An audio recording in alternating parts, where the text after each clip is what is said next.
प्रथम कोटि की अभिक्रियाओं के लिए समाकलित वेग समीकरण। इसका दूसरा नाम होता है समाकलित वेग स्थिरांक।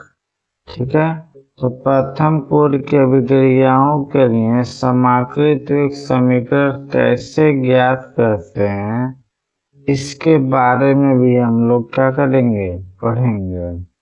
ठीक है, और प्रथम कोटि अभिक्रिया का अर्ध आयुकाल half life period of first order reaction के बारे में भी पढ़ेंगे। और इन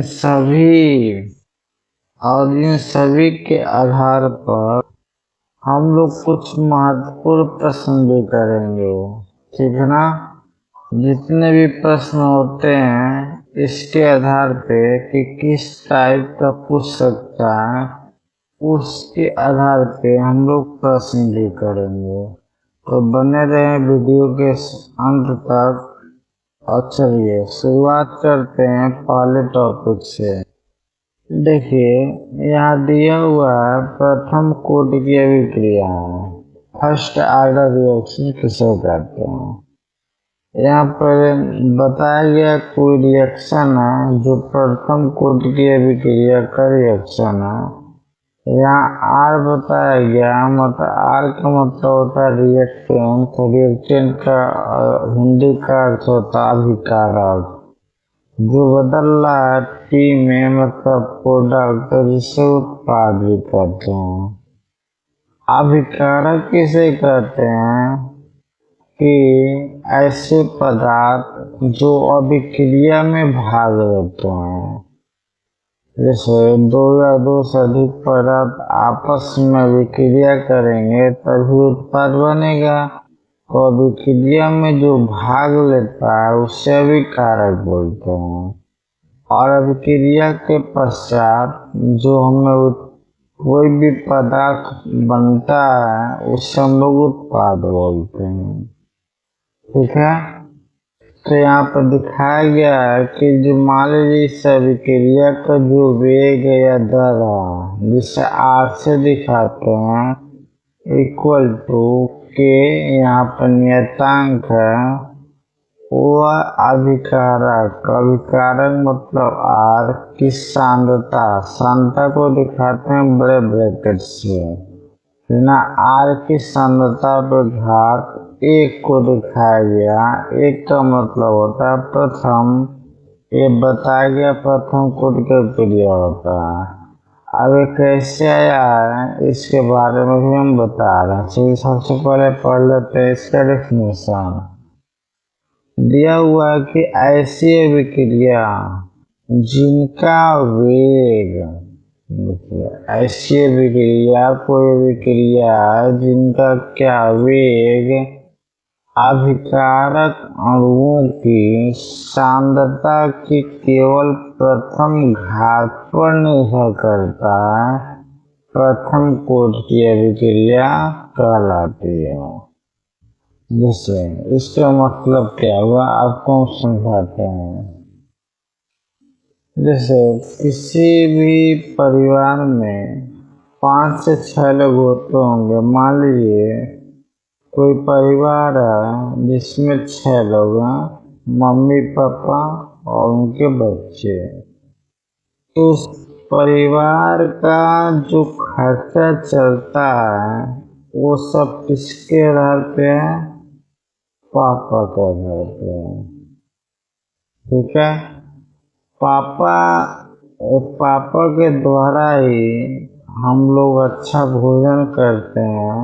ठीक ना, वो चाहेंगे तो हम अच्छा भोजन करेंगे, वो चाहेंगे तो हम खराब करेंगे। मतलब इनके इनकम के आधार पे है। यानी 6 लोग भले ही हैं, मम्मी पापा और बच्चे, लेकिन मेन कौन मुखिया है, पापा यदि हम चाहेंगे तो हम खाना अच्छे से खाएंगे, नहीं तो नहीं खाएंगे।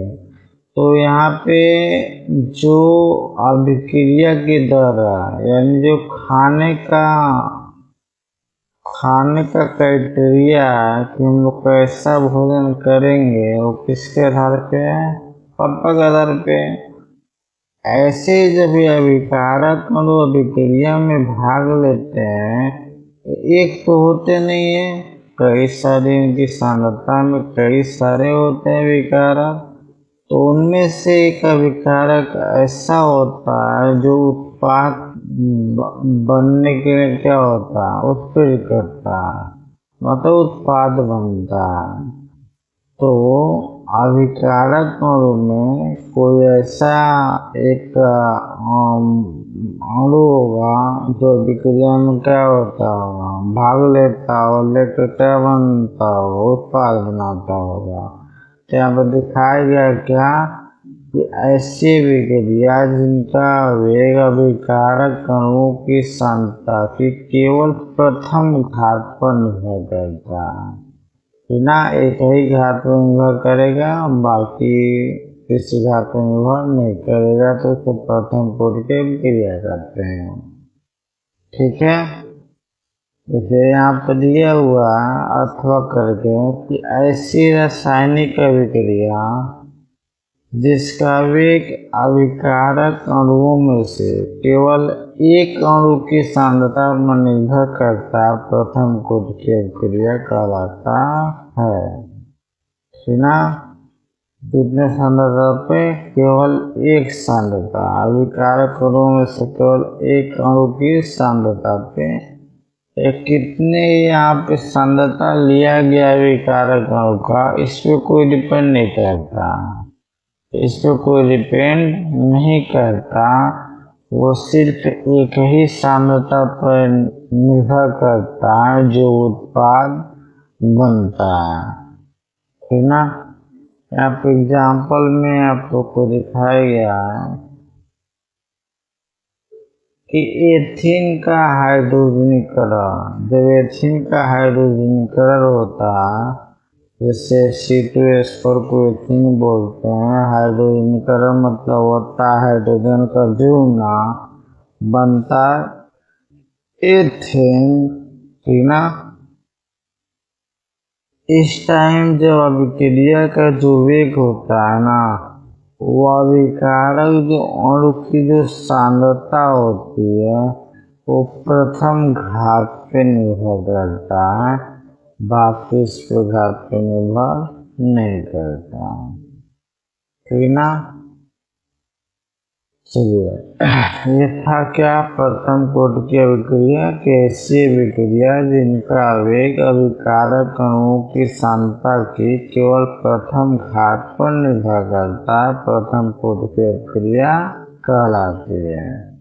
ठीक है ना, अब चलिए अब देखते हैं कि प्रथम कोटि की अभिक्रियाओं के लिए समाकलित वेग समीकरण क्या होता है, कैसे हम इसको निकालते हैं। तो देखिए यहाँ पे हेडिंग है प्रथम कोटि अभिक्रियाओं के लिए समाकलित वेग समीकरण। इसका दूसरा नाम होता है समाकलित वेग स्थिरांक। ठीक ना, तो यदि बोर्ड में पूछा जाए समाकलित वेग स्थिरांक या समाकलित वेग समीकरण, तो दोनों का मतलब क्या होता है, एक ही होता है।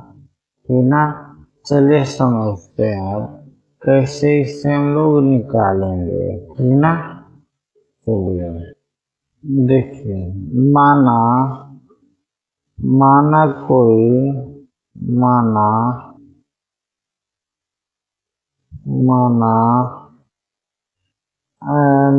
निम्नलिखित अभिक्रिया, क्या माना निम्नलिखित अभिक्रिया,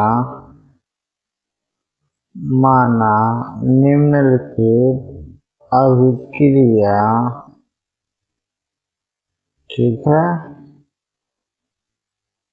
एक प्रथम कोटि की अभिक्रिया, एक प्रथम कोटि की अभिक्रिया, जैसे हम कोई अभिक्रिया कर ले रहे हैं और मान लेते हैं कि वो क्या है, प्रथम कोटि की अभिक्रिया। देखिए आप लोग को हम पूरी अच्छी तरह से नोट्स दिलाएंगे कि कैसा आप लोग को बोर्ड में लिखना है। इसके आधार पर हम आप लोग को बता रहे हैं, शॉर्ट में नहीं बता रहे हैं, एकदम बोर्ड में जैसे आएगा कैसे हम बताएंगे, कैसे लिखेंगे इसके बारे में बता रहे हैं, ठीक ना।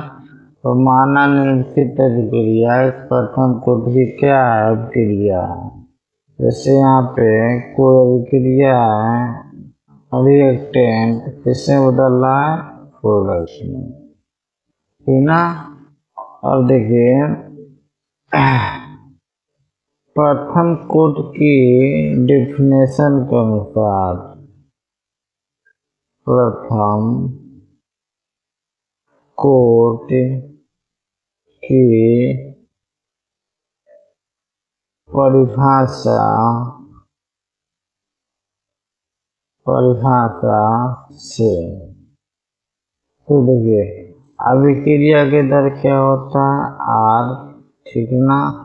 देखिए अभिक्रिया के दर को हम लोग dx/dt से भी दिखाते हैं, dx/dt से, यहाँ बता रहे हैं dx/dt से भी दर्शाते हैं किसको, अभिक्रिया की दर को। x जो होता है ना वो अभिकारक या उत्पाद की सांद्रता में परिवर्तन को दर्शाता है।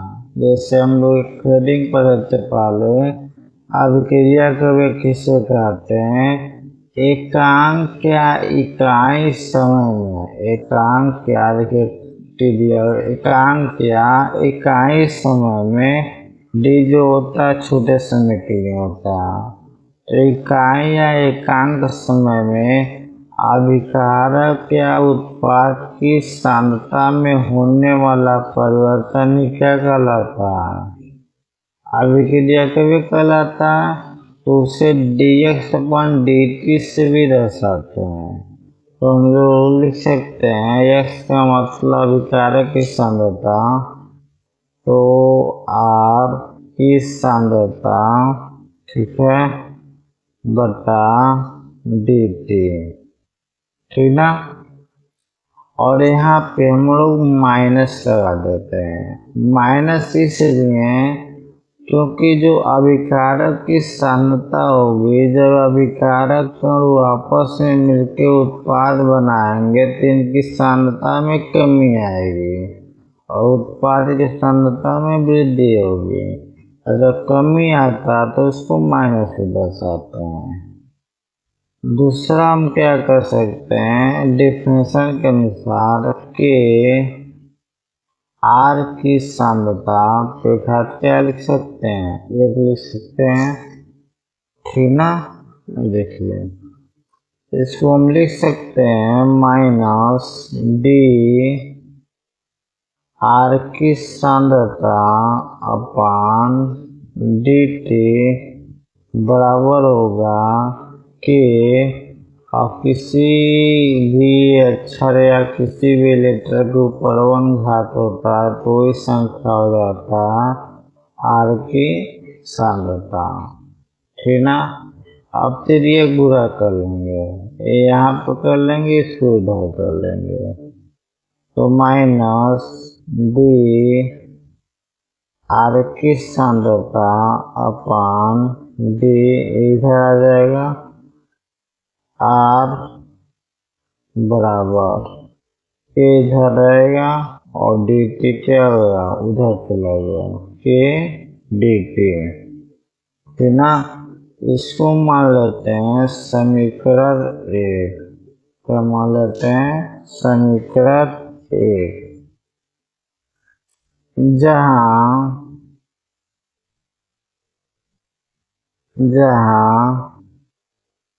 के बराबर प्रथम कोटि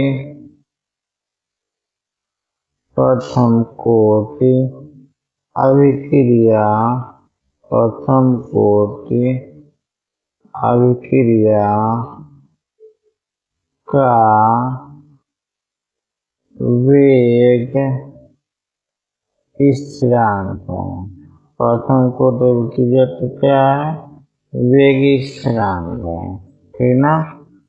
और देखिए समीकरण एक, जो समीकरण एक है ना उसका समाकलन करेंगे। क्या करेंगे, समीकरण एक का समाकलन करेंगे। समीकरण एक का समाकलन करने से,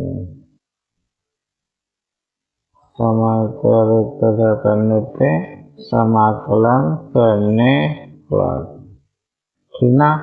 अब जब समाकलन करते हैं तो माइनस जो होगा बाहर होगा, तो माइनस समाकलन डी आर की सांद्रता अपान डी आर, ठीक ना। आर की सांद्रता हो जाएगा बराबर बराबर क्या हो जाएगा, इधर की जो अचर राशि है तो की बाहर हो जाएगा, समाकलन डी टी, ठीक ना। क्या हो जाएगा डी टी। अब देखिए क्या करते हैं, इसको ऐसे लेना चाहते हैं ले सकते हैं आप लोग, ठीक ना। अब देखिए यहाँ पर क्या करेंगे, और जब इसका हम समाकलन करते हैं मैथ वालों को समझ में आएगा कि इसको समाकलन करेंगे तो क्या होगा। और देखिए जब ऊपर भी सांद्रता आर हो नीचे भी सांद्रता आर हो, दोनों जब सेम होता है तो उसको हम एलियन में बदलते हैं। किसमें बदलते हैं, एलियन में। तो माइनस एलियन आर की सांद्रता, ठीक है ना। अब ये कैसे आया हुआ है, मैथ वालों को पता होगा, बायोलॉजी वालों को बस इतना समझना होगा कि यदि दोनों ऊपर और नीचे दोनों सेम होता है तो उसको हम एलियन में बदलते हैं। एलियन का मतलब होता है नेचुरल लॉग।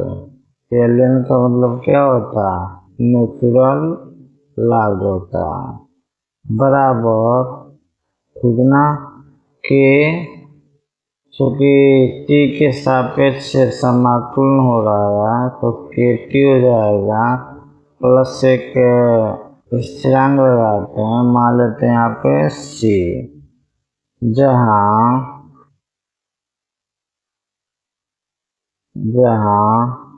सी बराबर समाकलन, सी बराबर क्या होता है, समाकलन स्थिरांक होता है, ठीक ना। इसको मान लेते हैं समीकरण कितना, दो मान लेते हैं, ठीक ना। देखिए यदि मान लेते हैं शुरू में, यदि शुरू में टी बराबर, जब अभिक्रिया आर और पी बन रहा था तो टी बराबर 0 था, मतलब अभिक्रिया शुरू नहीं हुआ था, तो अभिकारक की जो सांद्रता थी, तो अभिकारक की जो सांद्रता थी वो मान लेते कितना थी, 0 थी। यहाँ पे R0 मान लेते हैं, क्या मान लेते हैं, R0। अब यह मान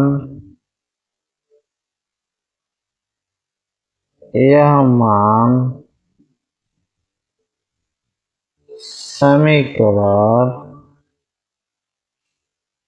इसमें रखने पे, दो में रखने पे, यह मान समीकरण दो में रखने पर इसमें रखेंगे तो देखिए माइनस एलियन है रहेगा, आर की जगह पर क्या रखेंगे, R0,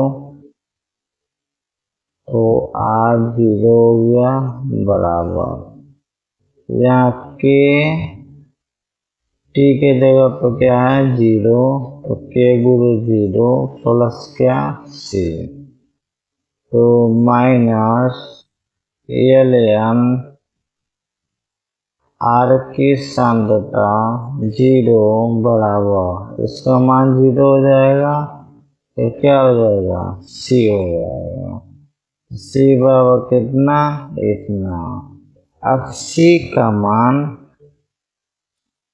यहाँ पर लिख लीजिए पहले, इसलिए सी बराबर क्या हो जाएगा माइनस एल एन आर 0 की सांद्रता हो गया। अब लिखिए अब क्या करेंगे, जो सी का मान आया हुआ सी का मान फिर समीकरण 2 में रखेंगे, फिर समीकरण किस में रखेंगे 2 में रखने पर, समीकरण 2 में रखने पर ठीक ना, और समीकरण 2 में रख दीजिए यहाँ पे, तो माइनस एल एन है रहेगा, आर की सांद्रता है रहेगा बराबर के टी है रहेगा प्लस सी के जगह पर क्या हमें रखना है माइनस एल एन आर की सांद्रता 0, ठीक है ना। और इसलिए क्या करेंगे, अब माइनस एल एन आर की सांद्रता बराबर के टी, यहाँ प्लस माइनस का गुणा होगा तो माइनस होगा एल एन आर की सांद्रता क्या 0, आर की सांद्रता क्या हो जाएगा 0। अब देखिए, अब इस वाले को इधर लाते हैं, इस वाला जो है इसको क्या करते हैं इधर लाते हैं, माइनस एल एन आर 0 को इधर लाएंगे तो माइनस में तो क्या हो जाएगा प्लस में, माइनस में क्या हो जाएगा प्लस, तो हम के टी बराबर लिख सकते हैं, के टी बराबर इधर आएगा तो क्या हो जाएगा प्लस, तो एल एन आर की सांद्रता और ये माइनस में तो माइनस में रहेगा माइनस एल एन आर की सांद्रता, ठीक है ना। अब देखिए मैथ में एक फार्मूला होता है कि लॉग ए माइनस लॉग बी दिया हो, चाहे लॉगरिथम बोलते हैं लोग, लॉगरिथम और लॉगरिथमियन माइनस एल एन दिया हुआ हो, इसको हम लोग लिखते हैं लॉग एम बटा एन के रूप में लिखते हैं, मैथ में फार्मूला होता है ठीक ना।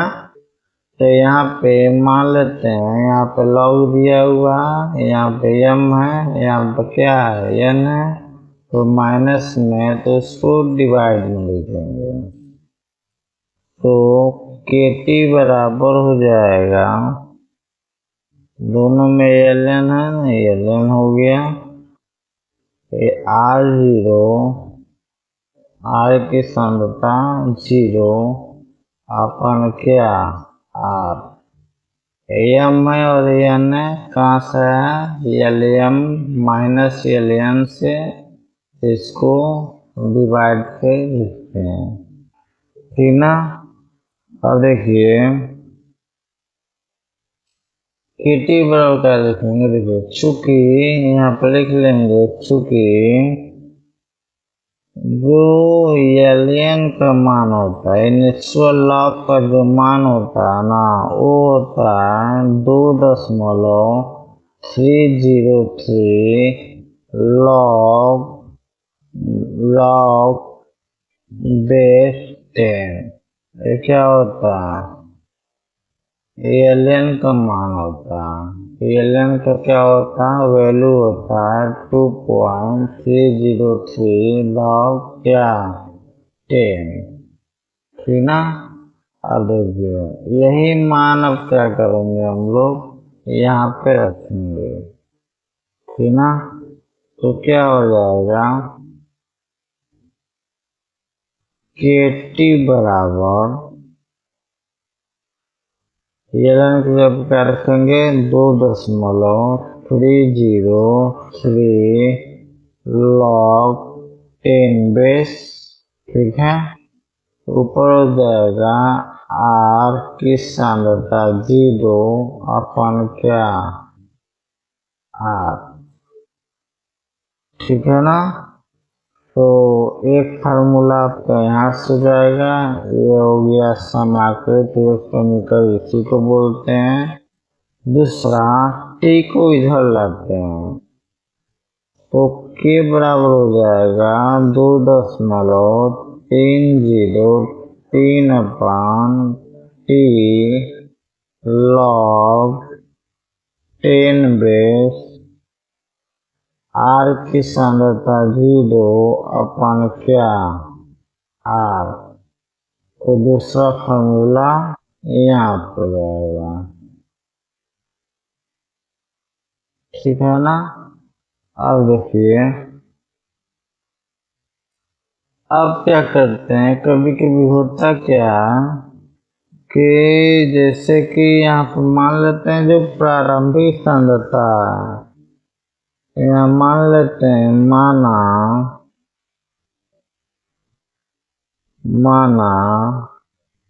प्रारंभिक सांद्रता,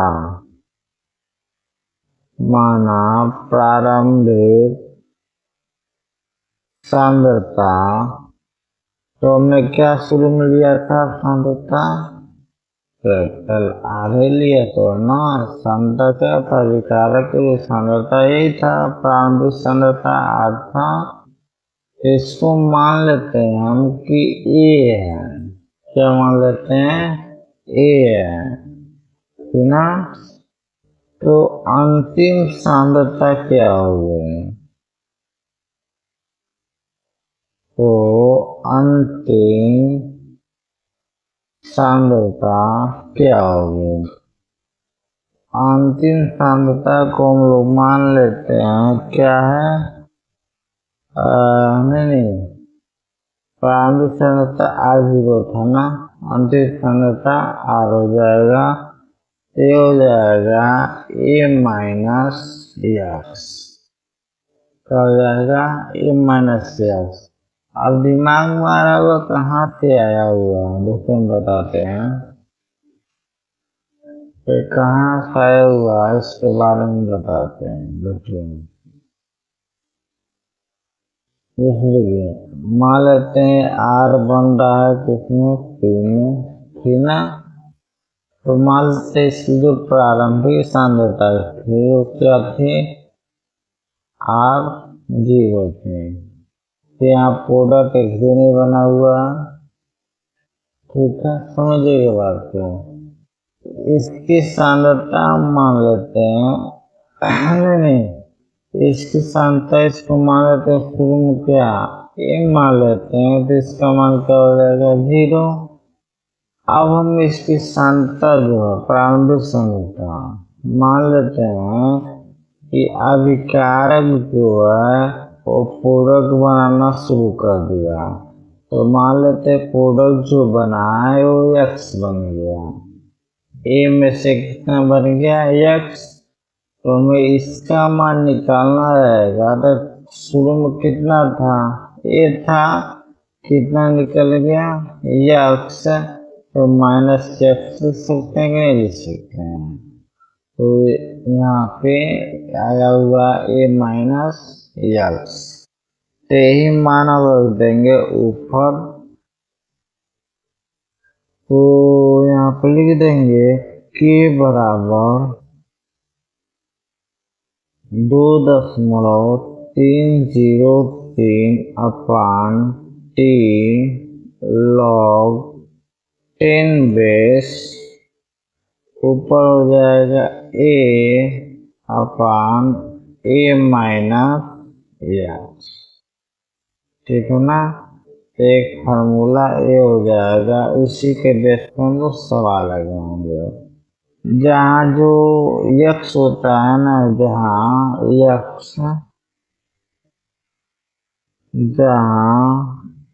यक्स बराबर क्या होती है, वियोजन की मात्रा होती है। यक्स क्या होती है, वियोजन की मात्रा होती है, ठीक है ना। ये होता है हमारा समाकलित वेग समीकरण। क्या होता है, समाकलित वेग समीकरण होता है, ठीक है ना। उम्मीद करते हैं आप लोग को समझ में आया होगा, ठीक है ना। और देखिए अगला जो टॉपिक है वह प्रथम कोटि अभिक्रिया का अर्ध आयतन हाफ लाइफ होगा, half life period of first order reaction. देखिए इसका क्या मतलब है, वह समय, ठीक ना। अर्ध आयतन निकालना है मतलब समय निकालना है, वह समय जिसमें कोई पदार्थ अपनी प्रारंभिक मात्रा का आधा रह जाता है। जैसे कोई पदार्थ होता अपने आपका 100% होता है, तो उसे क्या हो जाएगा, जैसे कोई अभिक्रिया हो रही है, जैसे मान लेते हैं R है और किसमें बदल रहा है, P में बदल रहा है। R है किसमें बदल रहा है, P। तो हम कहें कि इसका जो शुरू में जो सांद्रता थी वो मान लेते हैं R0 थी, इसकी सांद्रता क्या थी, R0। अब t बराबर क्या हुआ, 0, यानी भी समय स्टार्ट नहीं हुआ अभिक्रिया करने की, तो इसकी सांद्रता क्या हुई, R0, इसका मान 0 होगा। हम मान लेते हैं t जो है वो 50 मिनट हो गया, मतलब 50, तो 50% हो गया, समय कितना हो गया, 50%। तो इसका जब मान निकालेंगे तो इसका मान क्या होगा, R0/2, क्योंकि इसका आधा हो जाएगा। या ऐसे समझ लीजिए कि अभिकारक जो है वो उसका जो सांद्रता थी 100 था, ठीक ना। अब अभिक्रिया होता गया ऐसा समय आया कि इसका जो अभिकारक की जो वैल्यू था आधा हो गया।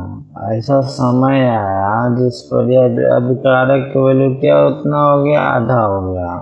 तो 100/2 लिख सकते हैं ना, इसका मान निकालेंगे तो 50 आएगा। तो वह समय जिसमें किसी पदार्थ का अपनी प्रारंभिक मात्रा से कितना था, 100 था, अपनी प्रारंभिक मात्रा का कितना हो जाता है, आधा रह जाता है, तो उसे क्या बोलते हैं, अर्धायतन कहते हैं। मतलब वह समय जिसमें किसी पदार्थ का क्या प्रारंभिक मात्रा का क्या हो जाता है, आधा रह जाता है, वही लिखा हुआ। वह समय जिसमें कोई पदार्थ अपनी प्रारंभिक मात्रा का आधा रह जाता है, उस पदार्थ का क्या कहलाता है, अर्ध आयुकाल कहलाता है। इसे T हाफ या t 50% या t 0.50 के द्वारा दर्शाया जाता है। देखिए यहाँ पे अब लिखा हुआ है यदि किसी पदार्थ की प्रारंभिक सांद्रता क्या है R0 है, मान लिया गया है किसी पदार्थ की प्रारंभिक सांद्रता क्या है R0 है, तो t हाफ बराबर समय आधा हो गया, तो पश्चात इसकी सांद्रता कितनी हो जाएगी, इसके आधा होगा कि नहीं होगी, होगी ना। तो इसलिए t हाफ समय पश्चात शेष सांद्रता कितना बचेगा, जैसे देखिए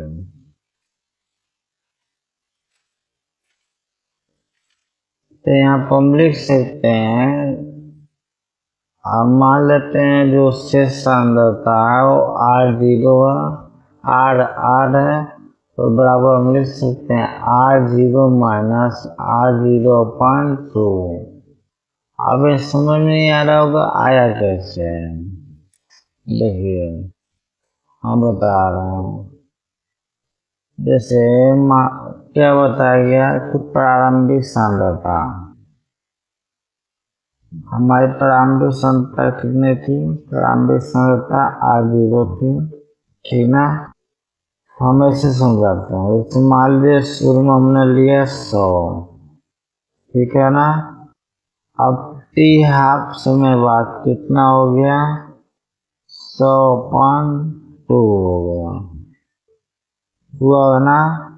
तो हम कहे कि कितना बचा हुआ, कितना बचा हुआ, तो क्या करेंगे 100 का इतना परसेंट खत्म हुआ कि नहीं हुआ, 100 में से इतना माइनस कर देंगे तो आ जाएगा ना, इसको लिख देते हैं 50 लिख देते हैं, तो 100 में से 50 माइनस करेंगे तो हमारा जो बचा रहेगा वो आ जाएगा कि नहीं आएगा।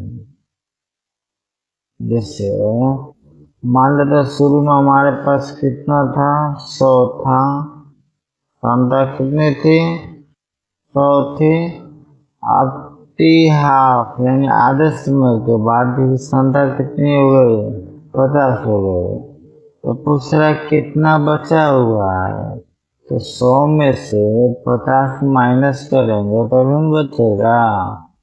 तो यहाँ पर लिखा हुआ है t समय t हाफ से 50 से सांद्रता कितनी है, तो इसको दिखाते हैं R से, तो शुरू में था मेरा R0, ठीक ना, और कितना कितना सांद्रता खत्म हुआ इतना, तो इतना कितना माइनस करेंगे तो जो आएगा वो सांद्रता हो जाएगी।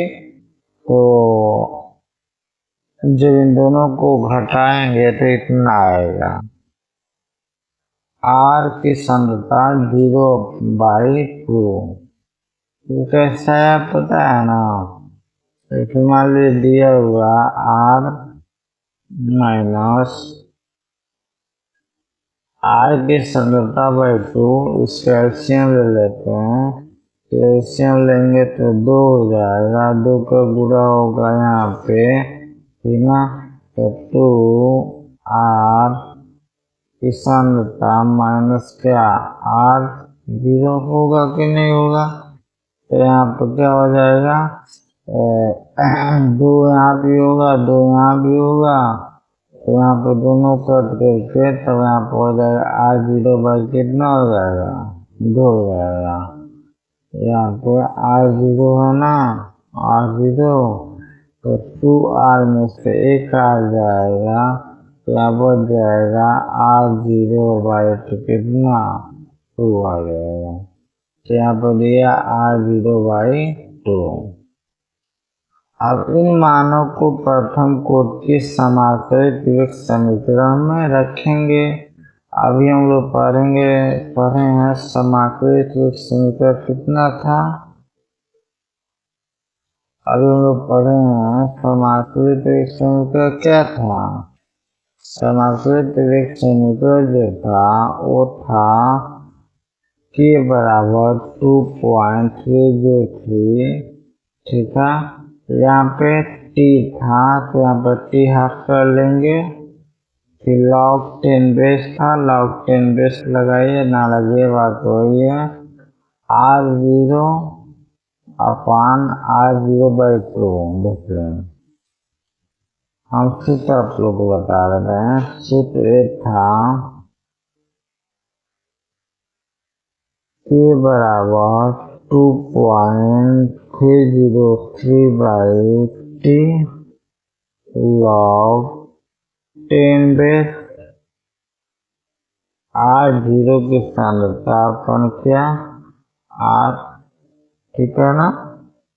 तो देखिए के रहेगा 2.303 भी रहेगा, टी यहाँ समय था, यहाँ पर कितना हो गया, टी हाफ हो गया है, लिख लेंगे log 10 बेस हो गया, ऊपर R0 रहेगा, नीचे रहिए R का मान कितना आया, R0 की सांद्रता पर कितना 2 आया है ना। तो यहाँ आज के साथ कितना हो गया, कैंसिल हो गया, ये ऊपर चला जाएगा, तो के बराबर हो जाएगा 2.303 t हाफ log 10 बेस से पावर 2 होगा ना। और इसे तो के बराबर 2.303/t हाफ।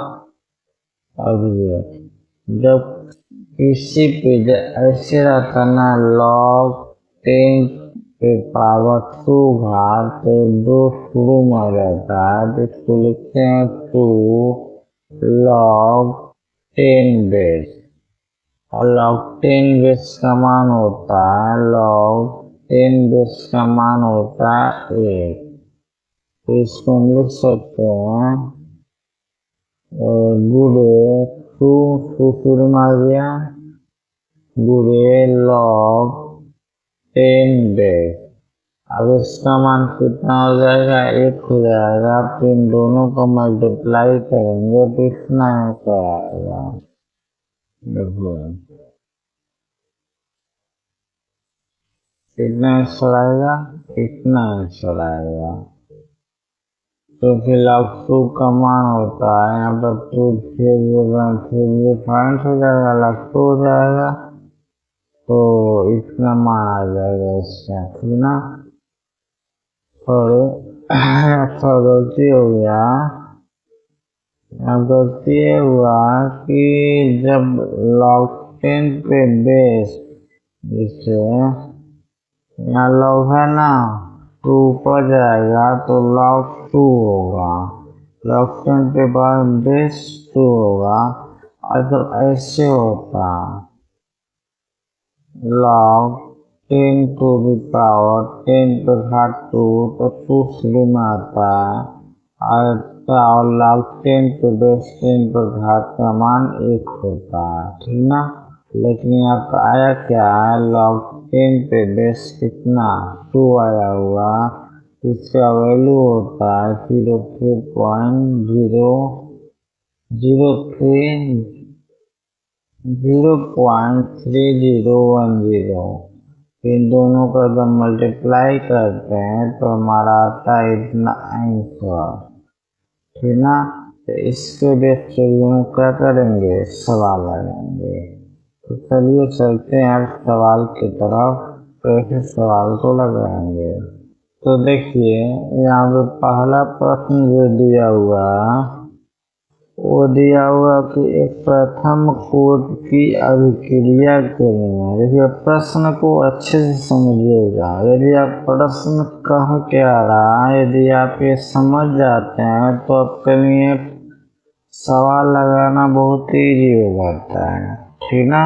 तो सवाल क्या कह रहा है, तो इसके बारे में हम देखेंगे। करेक्ट प्रथम कोट की अभिक्रिया करनी है। बता दिए कौन सी अभिक्रिया? प्रथम कोट की अभिक्रिया के लिए वेग स्थिरांक का मान इतना दिया हुआ पाया गया। इस अभिक्रिया के लिए अर्थ I की गणना कीजिए। अब जो जो दिया रहता है सबसे पहले उसको लिख लेते हैं। सबसे पहले क्या लिखते हैं? लिख लेते हैं। तो यहाँ पर लिख लेंगे दिया है, क्या दिया है, क्या दिया हुआ है?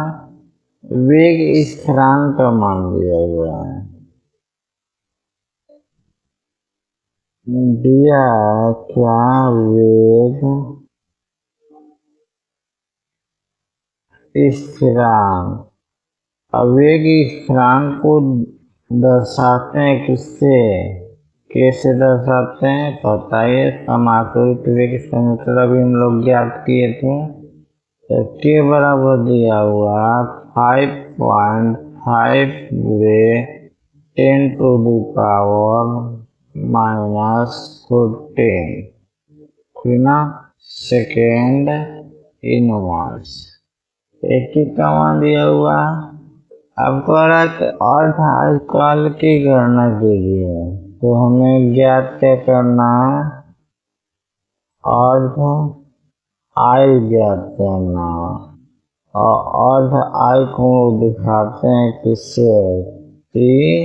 हाफ से। ये मुझे ज्ञात करना, ठीक ना। तो हमें सूत्र पता है कि प्रथम कोटि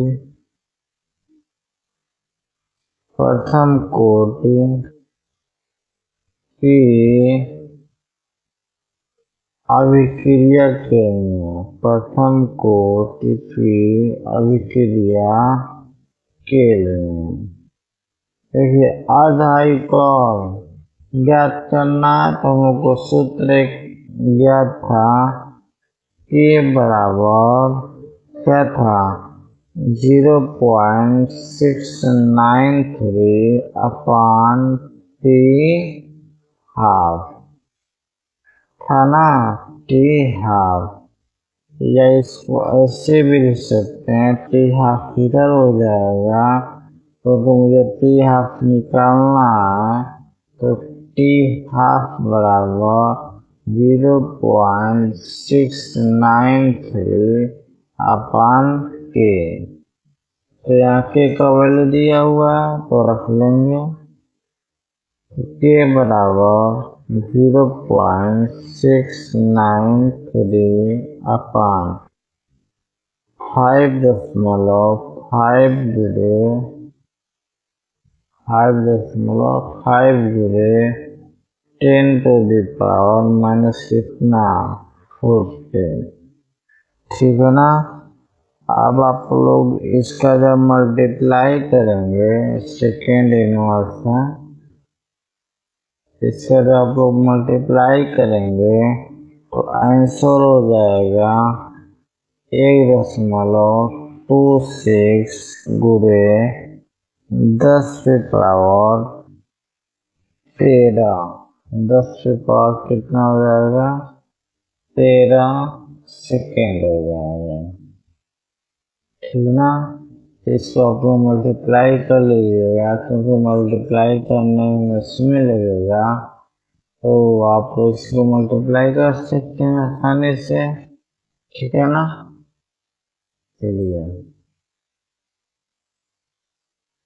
अगला सवाल देखते हैं कि अगला सवाल क्या करता है। दिया हुआ है क्या कि एक प्रथम कोट की अभिक्रिया 100 सेकेंड में 50% संपन्न होती है। तो अभिक्रिया का वेग स्थिरांक क्या करिए? ज्ञात कीजिए, ठीक ना। चलिए देख लेते हैं प्रश्न क्या कह रहा है। कह रहा है कि कोई प्रथम कोट की अभिक्रिया जिसको संपन्न होने में कितना समय लग रहा है? 100 सेकेंड लग रहा है। कितना परसेंट? 50% समय लग रहा है। यानी कह क्या रहा है, देखिए दिया यहाँ लिख लेते हैं, दिया है, ठीक है ना। अब दिया क्या है कि अर्ध आयुकाल से 50% दिया है ना, अर्थात 50% 50% संपन्न